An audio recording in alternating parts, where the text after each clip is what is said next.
Welcome to Bilingual Analytics. My name is Roland and I'm going to be your host today. In this tutorial, I show you how to use a published Power BI dataset as your data source for an existing report. This video is part of a video series where I help you to explore different connectors within Power BI and compare them based on a fixed set of criteria and cover the benefits and challenges for each of them. As my dataset size grew, I had to realize that getting files from Excel and using folders is not an ideal solution, so I started to experiment with other data source types. Once I settled on the one that I'm using in most cases, I realized that I should share my journey and experience with the community. If you don't want to miss further episodes, make sure to subscribe to the channel. Hitting the like button would help me a lot, so please consider doing that as well. Thanks. I must be as objective as possible in these videos. To ensure objectivity, I'm going to use the exact same report, the same dataset, and the same PC to measure the different connectors. As a result of that, it could be considered an A/B testing, where the only variant is going to be the Power BI connector type.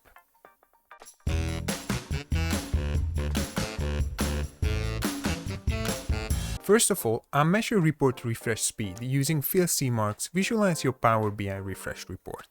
It is a great tool to have, and Phil made it available for all of us with a tutorial on how to run it and, more importantly, how to analyze the results. Links are in the description below. Thanks, Phil. Please keep in mind that I'm going to use my dummy dataset that I created specifically for this video series, and I will use it in all demos to ensure consistency. As always, your mileage may vary, but I reckon it's a pretty good method to objectively measure refresh time at my end.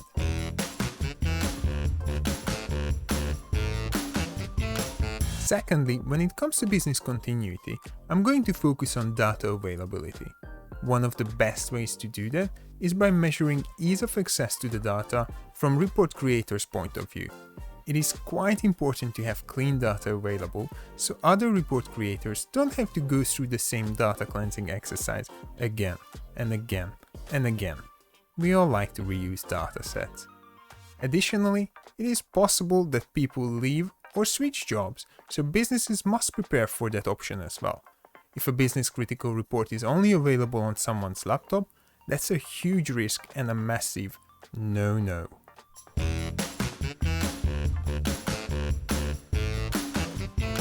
And lastly, I will share my experience on how easy or difficult it is to implement the solution covered in the video.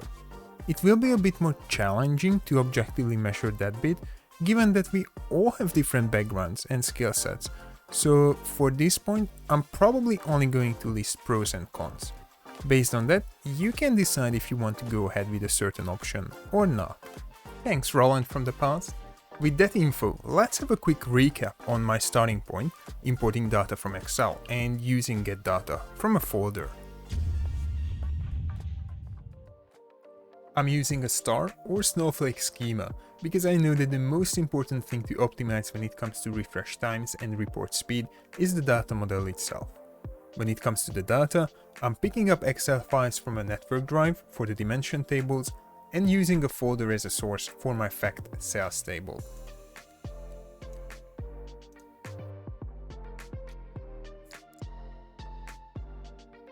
Following Phil's blog post, I was able to trace report refresh timings for this Power BI report connected to Excel files on a network, and what you see right now on the screen is the result. Managed to refresh the report within 2 minutes and 59 seconds. My fact table and calculated calendar table taking the most time from the refresh. At this stage, it's also important to mention that I connected to a network hosted by my friend just to allow me to simulate a scenario that many of us go through in real life. I also tried to connect to data stored on my NAS, however, as it sits on my local network, I realized that it wouldn't be a true or real comparison to what's happening in real life. In most companies, data needs to go through a VPN or come from the other side of the planet from a company data warehouse. If you want to see speed that can be achieved with local files, have a look at the blog post. I added the link to the description below. Now that we have a baseline, it's time to get started with LiveConnect. That's right, Once we decided to use Power BI Dataset as a source for our report, we are switching from import mode to LiveConnect, with all the pros and cons, but more on that later. First of all, let me show you how to make the switch. The most significant benefit with LiveConnect is the fact that everything is saved in a single dataset. I mean, we get fields from all queries, measures, and even relationship between the tables. So those who use our dataset don't have to worry about setting up all of that, which could be pretty handy for a centralized dataset. As a result of having all of that, when I want to migrate or switch within this report, I have to start by removing all queries, table, and everything.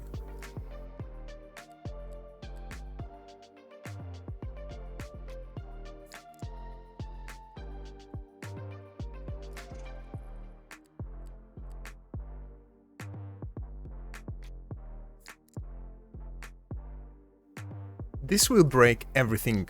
As you see, all of my report pages and visuals are going to show errors, but this is necessary to use LiveConnection.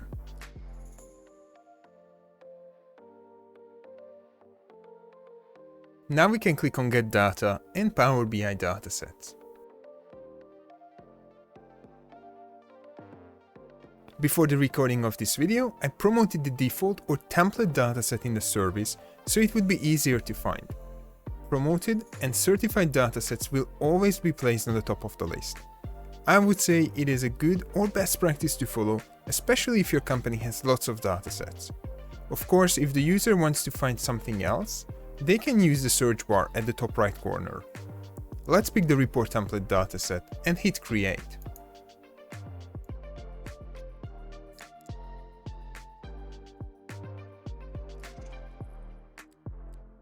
Okay, so all visuals and report pages are now fixed.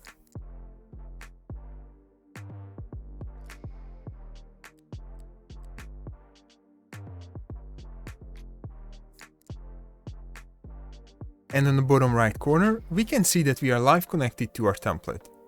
This is great. Step 1, migration, is now complete. Let's start measuring refresh speed.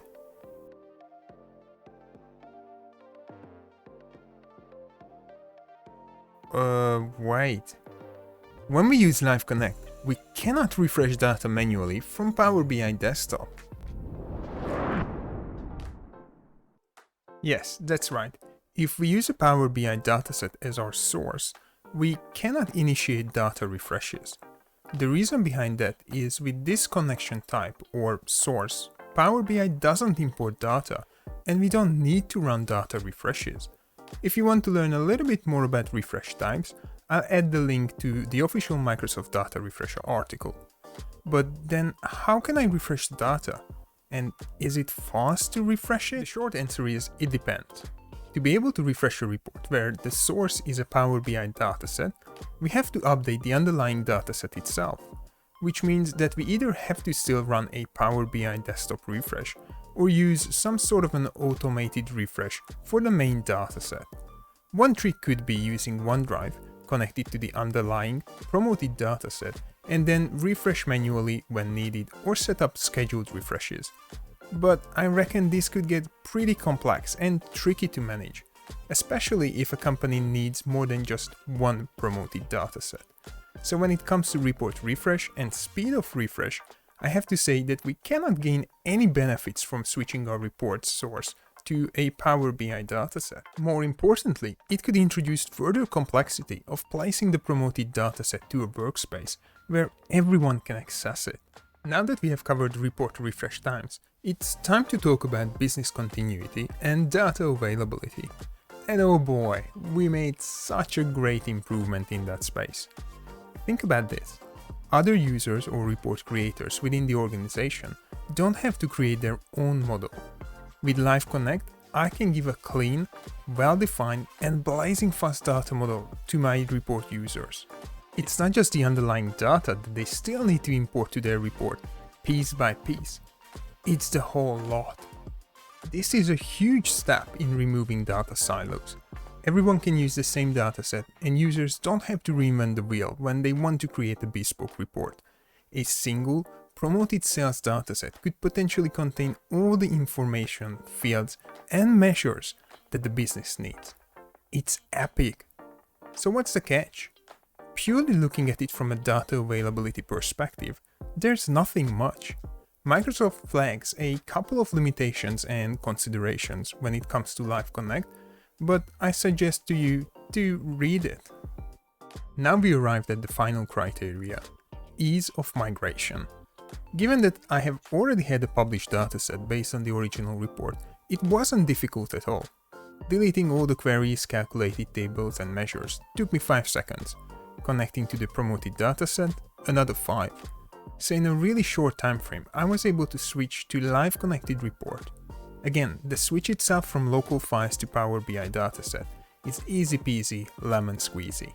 Making sure that the dataset sits in a workspace that's easy to discover, setting up and managing the right permissions and security settings for all users to go with their roles, and training business users to create their own report may prove to be a bit more challenging.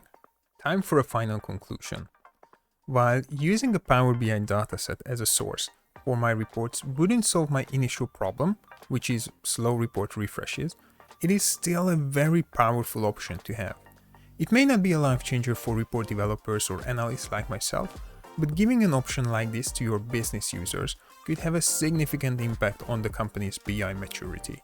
Especially that everyone is looking for that sweet-sounding, self-serve business intelligence and data-driven decision-making, right? Now it's up to you to decide whether implementing this solution would help your company to achieve its BI goals. I would definitely suggest giving it a try, show it to some super users, and ask for their feedback.